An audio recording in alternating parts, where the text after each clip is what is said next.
Hello everyone, this is me Nisha and welcome to Bollywood Spy. आज हमारे साथ है बहुत ही टैलेंटेड सिंगर कंपोजर जो गाना भी गाते हैं, लिखते भी है, आदित्य रेखाड़ी। तो उनका स्वागत करते हैं बॉलीवुड स्पाई पे। Hi Anisha, thank you so much and thank you for having me.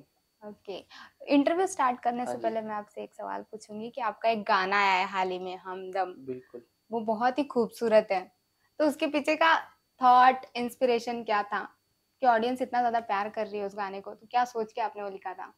यार इस गाने का ऑनेस्टली बताओ सबसे पहला पॉइंट वाज जो मुझे स्ट्राइक किया था दैट वाज इसकी मेलोडी। ओके। तो उसकी मेलोडी ही सबसे पहले स्ट्राइक करी थी। मैं कोई मूवी देख रहा था आई गेस या फिर कोई गाना सुन रहा था, कुछ तो चल रहा था टीवी पे, बट इट वाज जी। ये चला एंड मैं उसमें कुछ मम्बलिंग कर रहा था हम्म। कि कुछ धुन बनाने के लिए बस। तो वो जस्ट इट वाज उसका सोनिकली एक वर्ड आया, थोड़ा थोड़ा तो गम हमको, ऐसे आया। तो इसके बाद ये गाना बनता गया। तो ऐसा ऐसा जिसपे थॉट नहीं था कि ऐसा बनाना है, ऐसा बनाना है, ऐसा जी। बनाना है। इट वाज जस्ट आया, जैसे कहते हैं ना, कोई थॉट्स भले ही राइटिंग में, भले ही म्यूजिक में वो आते हैं जो, बस फ्लो वो फ्लो में आया, बन फ्लो गया। कहीं से आया और फिर वो बन गया। जैसे आपने अभी बोला कि गाना जस्ट आया, हाँ, तो एक गाने के पीछे भी एक जर्नी होती है। हाँ तो जी। आपकी क्या जर्नी थी, म्यूजिकल जर्नी जो आपकी रही है, उसके बारे में आप क्या कहेंगे? क्या अप्स एंड डाउन्स आपने देखे और क्या पॉइंट था जहाँ पे आपने डिसाइड किया कि मुझे गाना लिखना है और गाना है? और शौक तो पहले से था, ऑनेस्टली बचपन से ही था। बट तब ना बड़ा मुश्किल था, क्योंकि एक ही रास्ता होता था, that is Bollywood music, movies होना था। हम्म। एंड उसमें भी बहुत लोग थे, बहुत टैलेंटेड, सब बहुत ज़्यादा थे ना। तो थोड़ा सा ऐसा डिस्करेज्ड ही रहता था कि होगा नहीं, होगा, होगा नहीं। बट लक है, बाय गॉड्स ग्रेस ऐसा टाइम आया कि हमारे पास अब एक्सेसिबिलिटी है, सब अच्छा है, और प्लेटफॉर्म्स हैं, अपने आप इंडिपेंडेंटली गाना बना सकते हैं, रिलीज कर सकते हैं बिना किसी पे डिपेंडेंट हुए। तो वो एक बहुत ही अच्छा एडवांटेज रहा है मेरे लिए ना। हम्म। जब अभी कोविड के आसपास वगैरह में भी टाइम मिला, है ना, हम्म। तो जर्नी में ऐसा रहा कि अप्स एंड डाउन्स रहे हैं, but hmm. I feel very lucky कि ठीक है, हो गया। एक फ्लो था, भगवान का हाथ था, तो हो गया। कोई चैलेंज, बिगेस्ट चैलेंज फेस किया आपने थ्रू आउट आपकी जर्नी के लिए? चैलेंज तो नहीं है, बट एक ऐसा थॉट है, एक ऐसा डाउट रहता है कि हमेशा के ठीक है, कब तक चलेगा, एक गाना चल गया, क्या अगला चलेगा? राइट। या दूसरा चल गया तो क्या उसके अगला चलेगा? बट ये अब एक्सेप्टेड है, कि एक्सेप्ट कर लिया है, एक्सेप्टेंस कर रख ली है कि ठीक है, काम करना है। हम्म। एंड उसके बाद जो चलना होगा चल जाएगा। अच्छा काम होगा, अच्छा गाना होगा, तो इट विल टेक टाइम, हम्म। धीरे धीरे होगा, बट ग्रो करेगा, लोगों को पसंद आएगा। हम्म। वो कौन सा डिसीजन था जब आपको लगा कि वो क्रूशियल है आपके करियर के लिए लेना? तो कोई एक डिसीजन जो अभी आपको याद आ रहा हो कि ये नहीं लेता तो शायद आज यहाँ नहीं आता? जब मैंने सोचा कि एक टिपिकल जो रास्ता है, जो बात है कि जॉब करनी है हम्म। और ये सब तो हॉबी है, साथ में होता रहेगा। जब मैं राइट। एक एक पॉइंट आया जब मैंने सोचा कि ये बात है ना कि अभी नहीं तो कभी नहीं वाला हो जाता है, सो हम्म। आई थॉट ट्राई देना बनता है। अभी नहीं तो फिर लेट हो जाएगा उस समय, हम्म। है ना। तो मैंने जब ये डिसीजन लिया कि आई जस्ट, मेरी ग्रेजुएशन पूरी हुई, पढ़ाई पूरी करी, एंड उसके बाद I was just 100% fully into music. वो डिसीजन आई गेस अराउंड 2021 के अराउंड था। हम्म। तो वो डिसीजन काफ़ी इंपॉर्टेंट लगता है मुझे। ये हॉबी वाइज तो मैं करता ही था म्यूजिक में, गाना का शौक ही सब था, बट आई वांटेड कि प्रोफेशनली करना है, एंड वो एक स्टेप लेना था। लीप ऑफ फेथ कहते हैं जिसको, लेनी थी तो लिया। हम्म। एड हॉबी से लेकर प्रोफेशनल बनाना, प्रोफेशन बनाने के दौर तक यहाँ पर आना, तो इस दौरान आपने क्या सीखा और कौन सी वो चीज़ आपको लग रही है कि वो पहले ही एडवाइस मुझे मिल जाती तो आज मैं और कुछ हो सकता था, जो आप अभी के यूथ को बनाना बताना चाहोगे जो आना चाहते हैं सिंगिंग में? जो आना चाहते हैं उनको मैं यही बताऊंगा, जो कि मैं कोशिश करता हूँ फॉलो करूँ शुरू से ही। हम्म। दैट इज एक्चुअल एक sense of realisation and acceptance.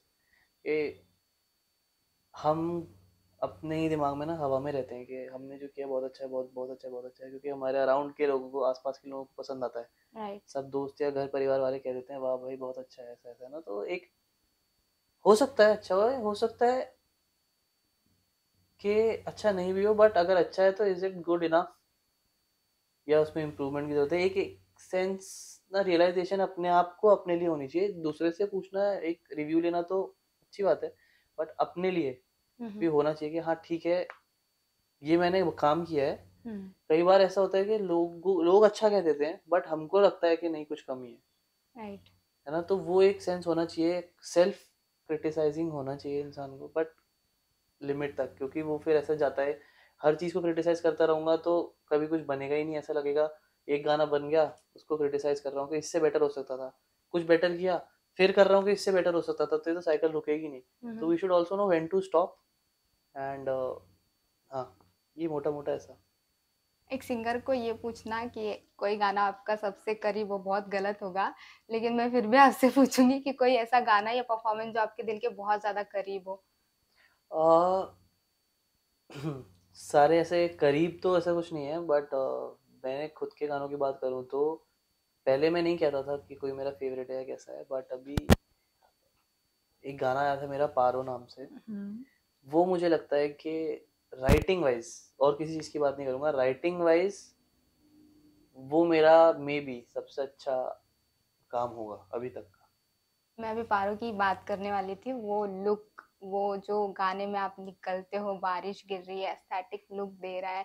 मैंने वो गाने का पूरा, जब मैं वो सुन रही थी तो I started reading the comment section. तो वहां पे लोग ऐसे कंपेयर कर रहे थे कि एसआरके की वाइब दे रहे हो आप। तो इतना बड़ा कॉम्प्लीमेंट रिसीव करना और बोलना, उसके बारे में क्या कहना चाहोगे आप? मतलब वो तो ठीक है, अब किसी को अच्छा लगा होगा तो उसने लिख दिया होगा, बट वो क्योंकि पारो जो गाना है वो रिवॉल्व भी उसके अराउंड करता है ना, देवदास कैरेक्टर के अराउंड राइट। ना, तो जिसने उस पॉइंट ऑफ व्यू से सुना और उसको हिट किया, तो उन्होंने मे बी उनको लगा होगा कि हाँ ठीक है, एक एक अलग टाइप का टेक है ऑन देवदास, या शाहरुख खान अगर उस मूवी में होते तो कैसा, इस पॉइंट ऑफ व्यू से अगर बोला जाता है कहता तो उस वजह से हो सकता है, उस वजह से लोगों को अच्छा लगा हो। बट उस गाने का मोटिव ही यही था कि अगर आज के टाइम पे देवदास जो है, क्योंकि वो बहुत मिसअंडरस्टूड था अपने थ्रू आउट लाइफ, मूवी में कैरेक्टर जो भी था, तो अगर वो बोल पाता थ्रू अ सॉन्ग, तो वो क्या बोलता, कैसे बोलता, तो दैट्स व्हाई उसकी पहली दो लाइनें यही है, पारो मेरी पारो, इशारों इशारों में बात समझ लेना, बिकॉज बोलने से कोई समझ नहीं रहा है ना उसकी पूरा थ्रू आउट, तो इसलिए। आप पारो ढूंढ रहे हो अपनी? अभी अगर इन फ्यूचर ढूंढो तो क्या क्वालिटी रहेंगी आपकी पारो में? यार ये तो मैंने सोचा नहीं, और अभी अभी आप सोच मुझे लो। सोचने के लिए बोलोगे तो टेंशन हो जाएगी मुझे। कुछ ऐसा क्वालिटी नहीं है, एक नॉर्मल, चाहे पारो हो चाहे कोई दोस्त हो, हर कोई क्वालिटी क्या ढूंढता है किसी इंसान में, कि अच्छा होना चाहिए बस, मतलब मन खुश रहना चाहिए, ऑफ कोर्स दोनों का, बट मन खुश रहना चाहिए, इन द एंड यही तो चाहिए सबको। आपने जो अभी बात बोली पारो से रिलेट करने वाली, लिरिक्स इतने अच्छे लिखते, तो वो लिरिक्स आपके, मैंने बहुत सारे गाने देखे, बहुत डीप होते, इमोशनल होते, तो इनके पीछे का थॉट क्या है इतने डीप एंड इमोशनल लिरिक्स लिखने का? तो सबसे पहली चीज मैं वही बोलूंगा, गॉड्स ग्रेस है ऐसा। मैंने कुछ स्पेशली सीखा नहीं है, कुछ ऐसे इसके लिखना कैसे है, कोई ऐसा मास्टर क्लास नहीं है या कुछ ऐसा है नहीं, बट थोड़ा सा रहता है कि क्योंकि शौक है तो गाने भी काफी सुने, क्योंकि शौक है अच्छा लगता है, मेरा काम भी यही है, तो पोएट्स भी सुन लेता हूँ, शायरीज भी सुन लेता हूँ, तो अब बाकी लाइफ एक्सपीरियंसेस हैं साथ में चलते रहते हैं, तो इट्स जस्ट कि मुझे लगता है कि बाय गॉड्स ग्रेस मेरे पास थोड़ा सा कहीं कुछ हद तक मैं ऐसा कर सकता हूँ कि उनको ऐसे तरीके से फॉर्म कर सकता हूँ, उस एक्सपीरियंसेस को, उस वोकेबलरी को ऐसे यूज कर सकता हूँ कि वो लोगों को हिट कर जाती है। और वो थोड़ा सा मेन पॉइंट क्या है अपना, मेन एम रहता है कि इंसान सुनने वाला रिलेट करे, बस वो वैसा कर जाता है, अगर कर जाता है तो वही गोल रहता है।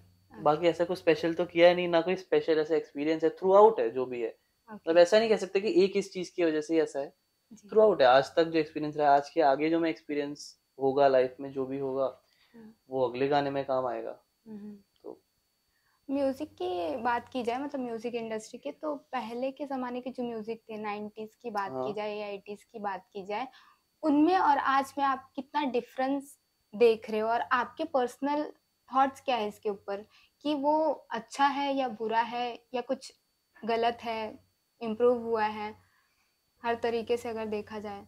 इस ये ना काफी सब्जेक्टिव है, मुझे लगता है सबका अपना तरीका है इस चीज पे। हम्म, तो अगर मैं अपनी बात करूं तो जैसे अब ले लो 80s 90s 2000s, तो उस टाइम का म्यूजिक बहुत अच्छा है, हम अभी भी सुनते हैं, ये मान लो, राइट। है ना? हम्म। क्योंकि वो उस समय के हिसाब से लोगों को हिट करता था। हाँ। वो टाइम पर, मतलब ऐसे नहीं कहूँगा उसी टाइम शुरू हुई थी मूवीज, बट जब से मूवी शुरू हुई थी वो जैसे एक कहते हैं ना दौर जो बदलता रहता है, हम्म। कि 70s 60s एक था, फिर 80s के बाद एक हुआ, 2000s का अलग था, एंड अभी पूरा डिजिटल एरा जो है, ये ये म्यूजिक डिफरेंट। टोटली अलग है, फुल सब इलेक्ट्रॉनिक हो चुका है, या अलग वाइब है, यहाँ वेस्टर्न आ रहा है, ये आ रहा है।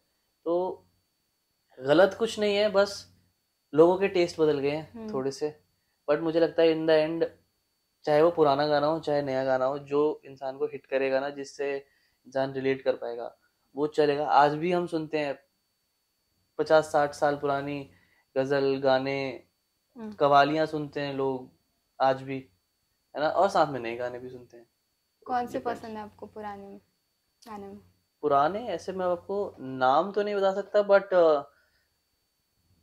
सारे, अब मान लो आप, लग जा गले से लेके, लिखे जो खत तुझे से लेकर, हम्म। नुसरत फतेह अली खान साहब की कवाली से लेकर, गुलाम अली साहब की कवाली से लेकर, गजल हम्म। से लेकर, अभी वेस्टर्न ले लो, वेस्टर्न सॉन्ग्स, मतलब मेरा सब चलता है, सब मिक्स है, ऐसा ऐसा कुछ एक स्पेसिफिक नहीं है। ओके। आप कुछ भी सुना दो। अभी मैं, कल हम शूट कर रहे थे तो भी हमने कुछ ऐसे गाने चला दिए थे जो मैं सुन लेता हूँ, बट हो सकता है थोड़े आपत्तिजनक हो, बट अब हमको क्या, कोई बात नहीं, हमें तो एंजॉय करना है। ओके, सेकेंड लास्ट क्वेश्चन मेरा ये हाँ है जी। कि आपने कोई ऐसा फैन इंटरेक्शन हुआ जो आपको बहुत मेमोरेबल रह गया है, कोई फैन जिसने आपके लिए बहुत स्पेशल किया हो? यार वैसे तो मेरे को काफ़ी वो लगते हैं, अच्छा ही लगता है, क्योंकि हम्म। कभी सोचा नहीं था ऐसे ना, तो कभी किसी भी शो के बाद ना ऐसा होता है, भले ही मेरे सामने 20 लोग खड़े हों, भले ही मेरे सामने 50 हों या 100 लोग खड़े हों शो के बाद, हम्म। के फोटोज के लिए, मिलने के लिए, वो ना ऐसा लगता है अगर 10 भी लोग खड़े होंगे ना, तो इट विल बी लाइक कि 10 लोग खड़े हैं, 10 जो कि हम्म। मेरे लिए रुके हैं, या फिर अराउंड मेरे टीम होती है, जैसे जो गार्ड्स बाउंसर्स या जो भी हम्म। सिक्योरिटी के लिए होते हैं, वो उनको रोक रहे होते हैं, तो वो फीलिंग अच्छी रहती है कि लोग हैं मेरे लिए। और उस टाइम ना मैं कोशिश करता हूँ कि सब लोग चले जाते हैं, कि निकलते हैं, मैं कोशिश करता हूँ कि मैक्स टू मैक्स लोगों को अटेंड कर लूँ, कर लो। क्योंकि वो पैसे दे के आए हैं मुझे देखने। आगे फ्यूचर प्रोडक्ट क्या देखने को मिलेगा आपका? फैंस क्या एक्सपेक्ट कर सकते हैं आपसे? फैंस ये एक्सपेक्ट कर सकते हैं कि मैं एल्बम निकालने के प्लान में था, ओके। ये दिस ईयर। एल्बम का नाम हमने जाना रखा था, हम्म। क्योंकि मेरे ऑलमोस्ट क्या सारे ही गानों में आपको जाना शब्द मिलेगा, वो डालता नहीं था, बट वो डल जाता था। तो हमने नोटिस किया, मेरी टीम वगैरह ने, कि भाई हर गाने में होता है। तो मैंने हम्म। बोला, ध्यान तो दिया, हम्म। ठीक है, लोगों को अच्छा भी लगता है, कोई बुरा भी नहीं है, हम्म। कॉम्प्लीमेंट करता है, तो हम्म। क्यों ना एक इसको सिग्नेचर ऐसा कुछ बनाया जाए। सो एक एल्बम है जाना मेरी जो आ रही है, जिसके 2 गाने रिलीज हो चुके हैं। हम्म। पहला पारो, सेकंड दिस हमदम, एंड काफी सारे गाने लाइंड अप हैं, सब रेडी है, बस थोड़ा थोड़े थोड़े टाइम में रिलीज होने की एक इंतजार है। तो अपार्ट फ्रॉम जाना, कोई और प्रोजेक्ट, जैसे आप इतने अच्छे गुड लुकिंग हो, तो बॉलीवुड वगैरह में ट्राई करने की सोच रहे हो आप? बस मैं इतना ही गुड लुकिंग हूँ, मैं ट्राई करने की सोच सकूं, बस इतना ही। नहीं, आपको ट्राई नहीं, करना चाहिए। ठीक है, होना होगा तो हो जाएगा, अब लेट्स सी। ऐसा आपके कुछ थॉट क्या है? स्पेसिफिकली प्लान तो नहीं है मेरा, है अभी एक काम कर रहा हूँ, वो थोड़ा अच्छे से कर लूँ, क्योंकि ओके। अभी तो मैं भी कुछ ऐसा तोप नहीं हुआ, हम्म। तो पहले इसमें थोड़ा ध्यान दे देता हूँ, फिर साथ साथ जो आएगा आएगा। अभी क्योंकि अभी तक सब चीज़ जो भी किया है उसके लिए, वो ऐसा होता है ना कि फ्लो चल रहा है, बस वो मैं उस नदी में बह रहा हूँ, हम्म। तो वो सब आ रहा है, गॉड्स ग्रेस है, तो आएगा, कभी लिखा होगा तो वो भी हो जाएगा। ठीक है, ये लास्ट क्वेश्चन है मेरा, जो बिल्कुल। मेरा पर्सनल सवाल है आपसे कि लाइफ में कोई रिग्रेट रह गया आपका, हम्म या कोई डिसीजन जो आप सोच रहे हो कि नहीं लेता तो शायद अच्छा होता? अभी तक तो ऐसा नहीं है। हम्म। हो सकता है क्योंकि या तो मैं अपने दिमाग में ऐसा सोचता हूँ कि मैं हमेशा सही हूँ, राइट। या फिर मेरी थोड़ी मेंटालिटी वैसी है कि अगर I just want to do जो मेरा मन चाहता है, ठीक है, नोइंग कि I can fail in that. Hmm. क्योंकि मन चाहता है ना, तो बाद में ये नहीं रहेगा कि ठीक है कर लेता तो शायद सक्सीड हो जाता, कर लेता। हम्म।